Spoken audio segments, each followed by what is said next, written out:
Hello. आज हम पढ़ेंगे नाइन्थ की बायोलॉजी।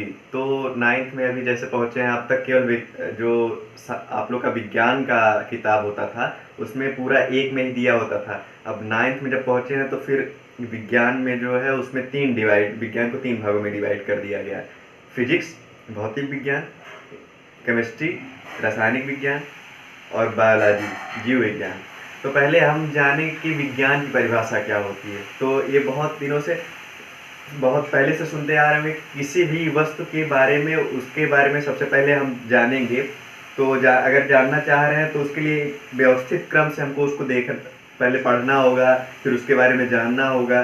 तो फिर इसी जानने की प्रक्रिया को विज्ञान कहते हैं, यानी सुव्यवस्थित, सुसंगठित, जो और एक तरीके से यानी क्रमबद्ध रूप से जो हम ज्ञान अर्जित करते हैं किसी विषय के बारे में, उसको हम विज्ञान कहते हैं।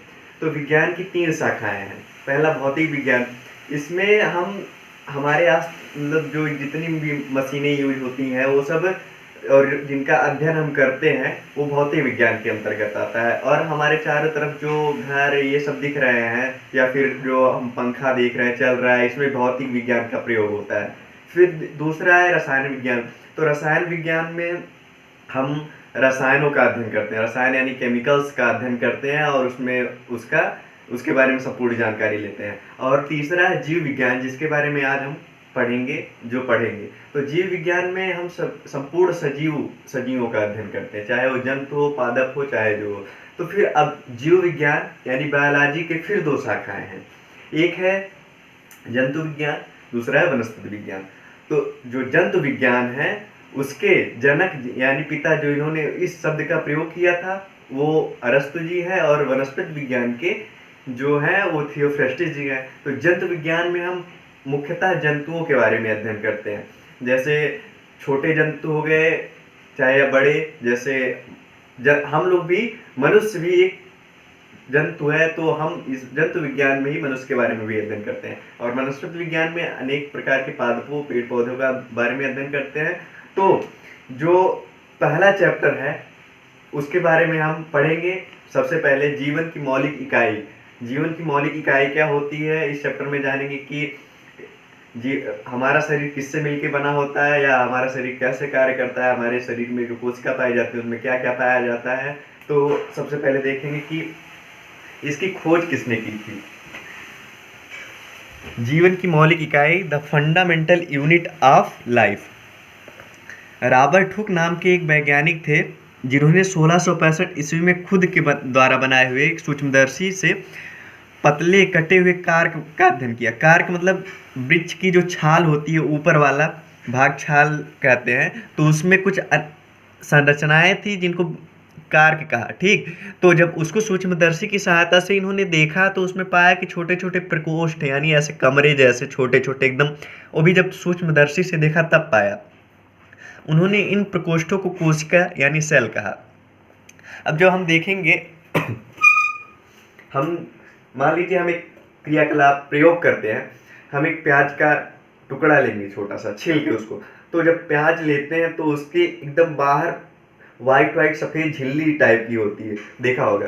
तो आप जब उस झिल्ली को लेंगे तो स्लाइड एक होता है, वो नीचे कांच का बना होता है छोटा सा। तो उस स्लाइड को लेंगे, उस पर उस झिल्ली को रखेंगे, एक बूंद पानी डाल देंगे ताकि वो चिपक जाए उसमें। उसके बाद उसको रखेंगे, फिर इस नीचे वाले स्लाइड के ऊपर झिल्ली लगाया, उस झिल्ली के ऊपर फिर एक स्लाइड रख देंगे। फिर उसको सूक्ष्मदर्शी में के नीचे रख के जब हम उसको सूक्ष्मदर्शी की सहायता से देखेंगे तो उसमें कुछ छोटी छोटी संरचनाएं दिखाई देगी।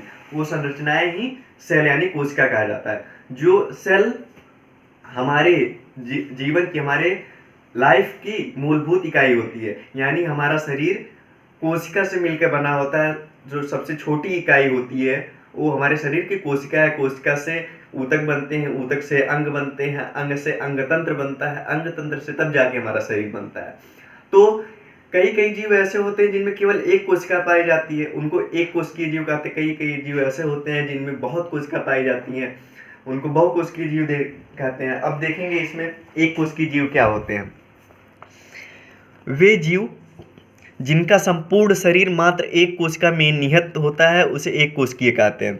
मतलब जिनका संपूर्ण शरीर मात्र एक कोशिका में निहित होता है, मतलब वो लोग जो एक कोशिकीय जीव होते हैं उनके एक ही कोशिका होती है और उसी कोशिका के अंदर उनका पूरा कार्य चलता है, यानी पूरी जिंदगी वो एक कोशिका में बिता देते हैं। जैसे अमीबा, पैरामीशियम और बैक्टीरिया। बैक्टीरिया भी एक कोशिकीय होता है, इसको हम इन सबको हम नंगी आंखों से नहीं देख सकते, इन सबको देखने के लिए हमें सूक्ष्मदर्शी की आवश्यकता पड़ती है। तो मुख्यतः यही अमीबा, पैरामीशियम, बैक्टीरिया, ये सब एक कोशिकीय जीव आते हैं और इन सबको इनकी लाइफ साइकिल में केवल एक ही कोशिकाएं होती हैं। फिर आता है बहुकोशिकीय जीव। हम लोग भी बहुकोशिकीय जीव का उदाहरण है। वे जीव जिनका शरीर अनेक कोशिकाओं से मिलकर बना होता है उन्हें बहुकोशिकीय कहते हैं। जैसे कवक यानी फंजाई, पादप और जंतु। यानी कवक, पादप और जंतु ये सब बहुत कोशिकाएं, हमारे शरीर के अंदर कई कोशिकाएं पाई जाती हैं, तो कहते हैं। फिर हमारा शरीर पहले कोशिका से मिलकर बना होता है। बहुकोशिकीय जो जंतु होते हैं, कोशिका, ये मानव शरीर का हम दिखा रहे हैं, कोशिका से ऊतक, ये है मानव शरीर। मानव शरीर का संरचना है कोशिका से ऊतक, ऊतक से अंग, अंग से अंगतंत्र, अंग तंत्र को मिला के हमारा पूरा शरीर बना है। ठीक, तो जब इतने सारे फंक्शन होते हैं तब जाके हमारा शरीर कहीं बनता है। तो और कई बहुकोशिकीय ऐसे जीव होते हैं जिनमें केवल कई कोशिकाएं पाई जाती हैं, यानी ऊतक बनते हैं। और कई होते हैं जिनमें अंग केवल पाया जाता है, अंग, और कई होते हैं जिनमें अंगतंत्र पाया जाता है, और कई आते हैं जिनमें पूरा शरीर पाया जाता है। जैसे हमारे आसपास जितने जानवर हम लोग देखते हैं वो प्रायः पूरा शरीर उनके पास होता है। बट कई ऐसे होते हैं जिनमें केवल कुछ कोशिकाएं होती हैं जो ऊतक बनाते हैं, और कुछ ऐसे होते हैं जिनमें केवल अंग होता है। उनके बारे में भी जानेंगे और अगले लेक्चर में थोड़ा और ब्रीफ उसको करेंगे। आज के लिए बस इतना ही।